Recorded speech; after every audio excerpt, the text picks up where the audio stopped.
G'day everyone. Today we're going to have a look at how to resize a steel watch bracelet. Now there are two different types of bracelet available out there now. We've got the round pin type here that's on this pulsar, and on the Seiko here we have the flat pin design. The Seiko is a much newer watch, and a lot of the newer watches are using this flat pin design. So we'll start there. I'll show you how to remove the flat pins out of this particular watch bracelet and how to shorten the watch up to suit your size. First, it's much easier if we open the watch up so we can lay it flat. So we can remove this spring pin from the clasp here, use a thumbtack or a small safety pin or something like that. Just push down on the pin and pull the clasp to the side. Just be careful that spring pin doesn't fly across your lounge room. Now, the actual bracelet itself has some removable sections and some not. You can see the arrow here telling us which way to remove the pin, and you can see that those two are the only removable two on this watch band. You usually get 3 on each side. Try and even it up and make sure you have the same amount of removable pins on each side. And as you can see there, you need to push the pin out that way. Now you can either put a force against the pin to push the dowel out through the little gap, or in my case here I'm using a precision screwdriver. I'm just going to push it in and turn it, and as you can see it's just starting to move the pin upwards. We just want to push it in there and turn the screwdriver, or you can lever it out. They're not very tight, but they do require a little bit of force just to push them out like I'm doing here. There we go, the pin has started to move. I'll move up to the next size screwdriver up, and we'll just turn the screwdriver and lever it out like that. And not incredibly tight. Once you get a small gap, you can pull them out with a small pair of pliers, or in my case here, use a small screwdriver, and we're just going to lever it out. There's a small gap there on the pin, and once you pass the dowel, they're finger tight, you can pull them out. They are hooked over in this case, so every time you want to remove a section of the watch bracelet, you need to unhook it and remove as many sections as you desire. In this case here, you can remove one, or you can remove a big section at once, but you always will need to remove 2 pins in order to do any adjustment to the size of the watch. And they just hook over like that, and then you can put the pin back in from the way it came out after you've removed as many sections as you need to. They just slide in against the arrow. This time we're going the other way. Get it slightly located. If you're quite strong, you can push it back in by hand, or you can just give it a tap with a small hammer or whatever you've got around, just to make sure that it goes home. Once the dowel's behind that section of the clasp there, that's home, and you can use a little screwdriver just to make sure it's all the way home and locked into position. Okay, next up we're going to put the spring pin back into the clasp to bring the watch back into one piece. It is worth noting here there are a series of holes in the clasp here, all these ones here. That is for fine adjustment, that if taking out one link is either too much or not enough, you can finely adjust it with the removal of the spring pin on that side, so we can go ahead and get it a perfect fit.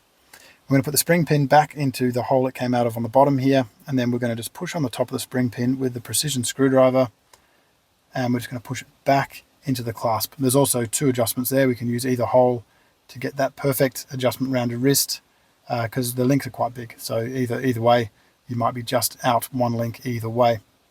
With that finished, we'll put the watch back together, and we can move on to the round pin on the pulsar watch. I'll show you how to remove the round pin and change that one as well. Okay, when it comes to this watch here, it's a little bit of an older watch. A lot of them around there have this pin design. I've bought this tool here. It's about 10 bucks on eBay. It's basically just a receiver.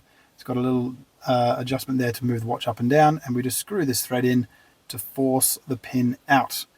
You don't need this tool. You can sit the watch on a socket like this and use a small pin and a hammer just to knock them out. They're not exceptionally tight, and once you move them a little bit, they're actually quite loose. But I've got the tool, so I'm going to use it here. We'll start by once again removing the spring pin from the clasp, just to make life a little bit easier.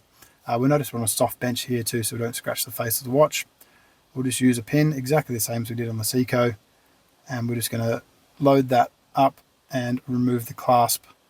Once again, without losing the spring pin. They do go flying across the room. Just be very careful to look after it on its way out. With that out, we can then use this new tool, and I'll show you exactly how to push the pins out. Okay, now we've got the bracelet in half. We can lay the watch flat down on a soft surface like we're doing here. And we're going to inspect and see just how many of these links can be removed. The removable ones, once again, have arrows on them telling you which way the pin must come out. The arrow points in the direction that the pin is going to be removed. We have one on this side and two on the other side. So we're going to use the one that has two on it because that makes sense to remove the side that has the most links to keep everything even and keep the watch in the center of your wrist. Now, we can use a tool like I'm doing here.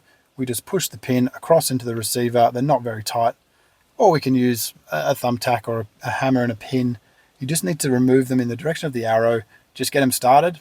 Once they're started, and they become loose very quickly, and you can pull them out by hand like I'm just about to do here. So you just use the tool to get it started. It's a very easy tool to use and very cheap. Like I said, that's why I've got it, but you don't need to use it. The pin has a swaged end on one end. That's what keeps it tight. You can see that there. Put that aside. Just make sure it goes back in the way it came out. Now here we will need to remove more pins, obviously to get the size correct. We can remove as many as little as we want to bring it down to size. We also have the fine adjustment once again on the clasp, just like the Seiko. So we can either tighten it right up or we can use it for fine adjustment if we're between links. Put the links back on. The pin goes back in opposite to the arrow this time around.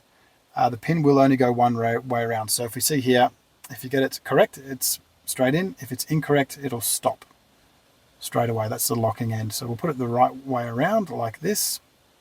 Join the links back together, and we're just going to tap it together with a hammer. You don't need the tool to put it together. It's actually easier not to, but you can use the tool like this and push the pin in.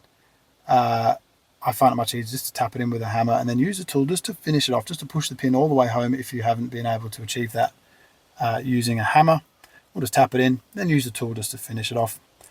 Once you've done that, put the bracelet back together, same way we did the Seiko, the spring pin, and that is pretty much job done. Your watch has been sized up, ready for your wrist. Just be sure to keep the excess pins and links if you ever need them for future use. Thank you very much for watching.